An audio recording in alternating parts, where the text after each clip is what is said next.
Hey, it's Nate, and we're going to purchase our ingredients at the food town of Merrick real quick for this cooking show. We've made it inside the food town successfully. I'm in the frozen aisle. I'm looking for something called red potatoes. I've never cooked with those in my entire, I don't even know what red, but okay. We found some pretty small but nice red potatoes. This is probably one of the best. We gotta get 3 of them.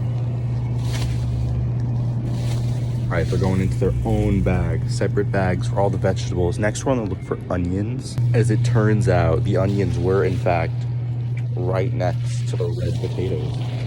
I walked past them about solid 3 times. We have the shrooms, so now we're gonna go check out. We're gonna cut them up at home. All right, thank you very much. Have a good day.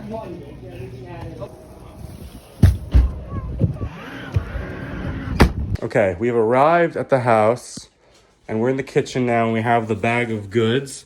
Before we can unbox and start doing any form of cooking altogether, I must point out that right there is a fire extinguisher located under there in the case of any fire or flaming heat-borne emergency. All right, so the next thing that we have to do before we can even start is we have to wash our hands. Scrubbity scrub, scrub.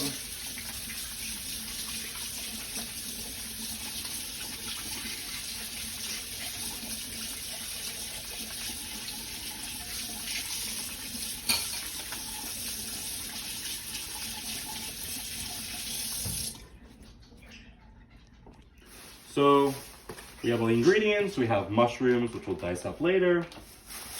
We have a separately packaged onion, sad. We have a nice green bell pepper here. Don't worry, it's packaged inside the bag.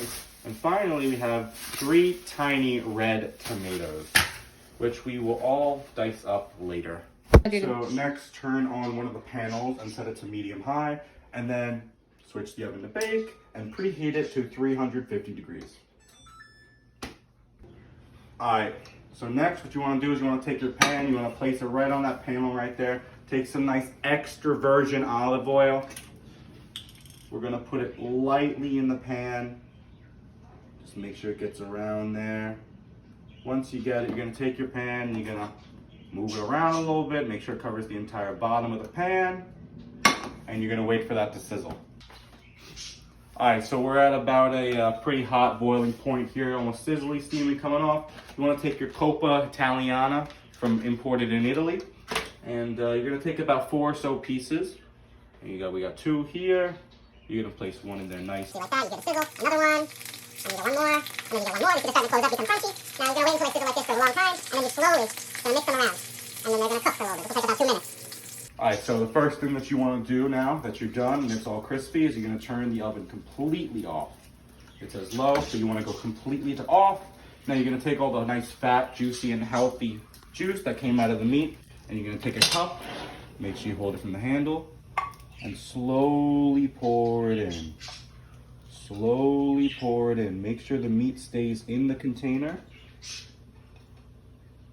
And there you go. Now you set aside that for later. You're going to take this meat, you're going to plop it right here on our nice clean cutting board that we washed earlier.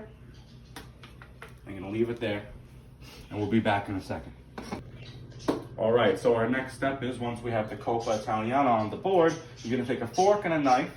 Don't use your hands because you do not want to contaminate the Coppa. And you're going to slowly crush it up into pieces. It's supposed to be crunchy, so it can form a mixture at the bottom of the dish later.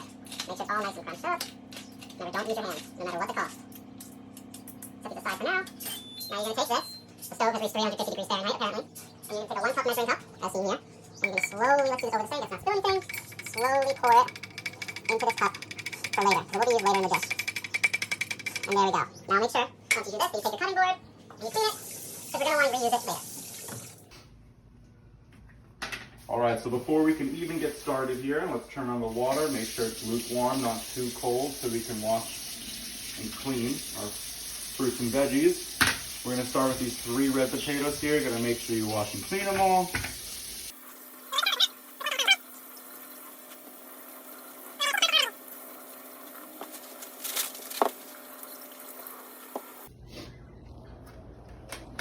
Okay, so the next thing you want to do is you want to take your nice 9 by 13 casserole dish along with a nice grease brush as well as the grease we saved from the Coppa Italiana earlier. You're going to pour the grease nicely into the container, carefully. Don't let it spill and pour it all around, all around. When you're done with that, take this brush, spread it throughout the container nicely, and make sure you get all the sides too, all of them. Make sure you grease them all up. This will act as a nice base for your casserole dish. Alright, so for our next step, we got a nice big bowl here. In this bowl, we're gonna put the primary ingredients, which is we have black pepper, we have iodized salt, we have low-fat, organic, pasteurized milk, and we have 8 extra large eggs, which are gonna act as the body for this dish.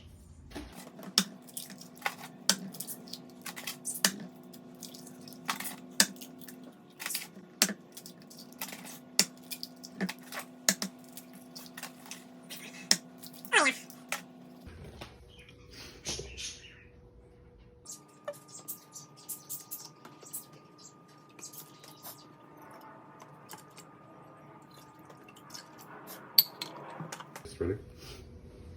Salt and pepper to taste. Make sure it's just 1 teaspoon of each. Nice and evenly spread out. Take the salt to the side. We're not going to be using that whole, we're going to be using this one. And 1 teaspoon of pepper as well. That's nice and spread out on top of it. Nice. So now what you want to do is it's time to beat for about 5 minutes. So we're going to beat, and I'm going to speed this up and I'll see you in a bit.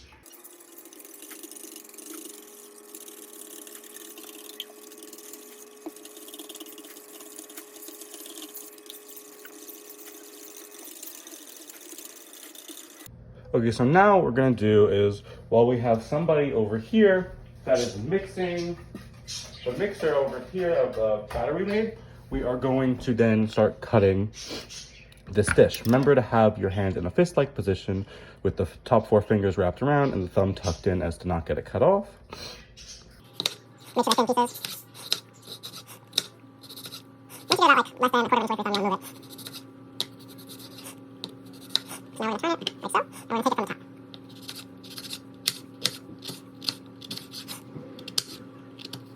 That's rough, we're not turning it down. It's much safer to have your thumb there when you're getting something that's smaller. When it's bigger, you have less precision movements. Now we're going to grab that and that. So we have this one potato here. We're going to do the same thing with the rest of the potatoes, and I'll be back after that. We chopped them up. We made some chop suey out of it. We're going to take a plastic bowl. We're going to put all our vegetables in. I'm going to pour it in there.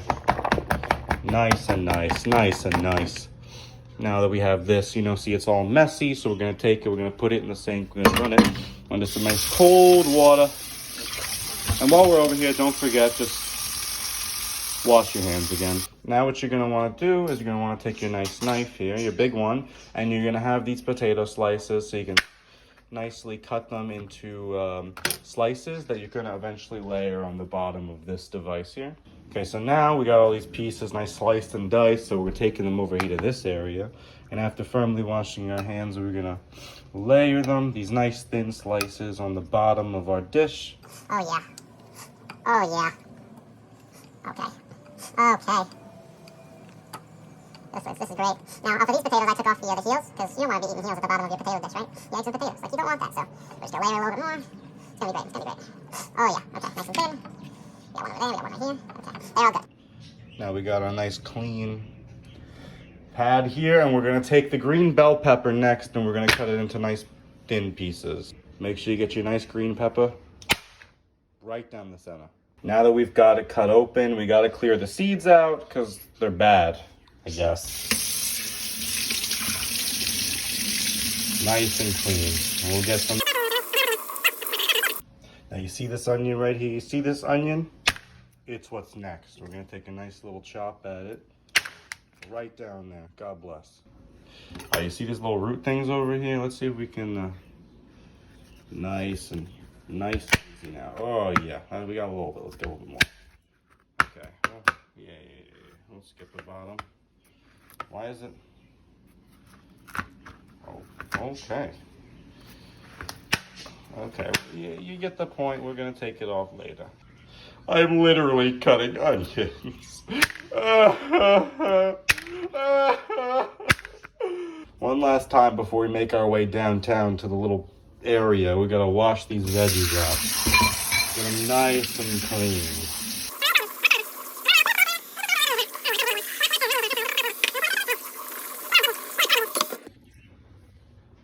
Now that we're done with prep, we have these veggies here. We're gonna slowly pour them into our egg mixture. Keep it going. Nice, nice, nice. Put that aside. Now we have, the Italiana Coppa from earlier. Boom! Right in there. And you're gonna Take that, you're gonna mix it up nicely, get it all enveloped in those yolks. Oh, yolks. Okay, now you mix it a little bit. Make sure it's a nice substance here. Oh, that looks great, doesn't it? Yeah? Looks great? Okay. So now we're gonna take that. Let's just move it aside for a second. We're gonna move this over here. Take this. We're gonna move this out for later. And slowly watch that become God on earth. Oh, yeah. That looks absolutely stunning. I don't know what to tell you. We're gonna take this and we're gonna smooth it out across the top. When it puffs up, when it cooks, it's going to be absolutely delightful. And we filled it perfectly with this container. Absolute perfect serving size, which, in fact, you will hear about later. So for now, we're going to take this, and I will cut to the next shot.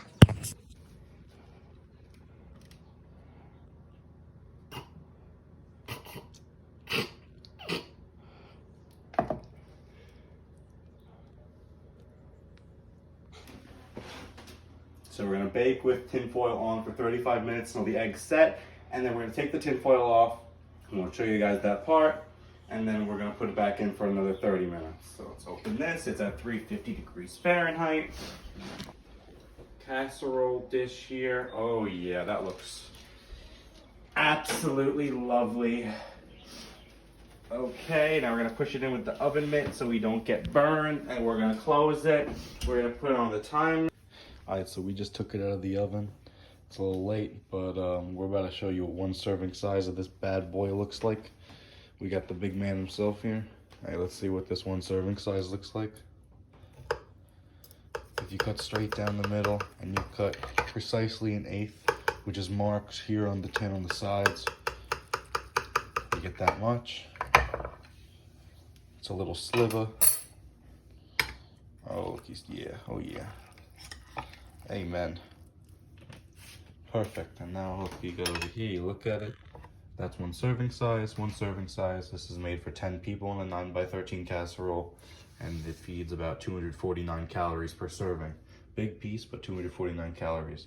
Great, it's healthy, it's got veggies, it's mixed with all the amino acids and proteins from all the Coppa Italiana, and it's amazing. It's an amazing dish, right? Delicious. Yeah. Yeah, thanks for watching. And finally, what I neglected to mention before was that it can be stored in the fridge for 3 to 5 days, wrapped in tin foil or cling wrap. Now, it doesn't have to be the green cling wrap we were using, but it can be clear. Stored in the 9x13 casserole dish. Commercial break! Are you bad at golf?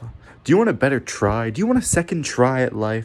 Introduce the all-new UXSG Golf Club, where you can hit all the shots in all the right places. Isn't that right? Isn't that right? You can hit all the shots in all the right places for only $499.99. Well, that's right, folks, $499.99. And we're back.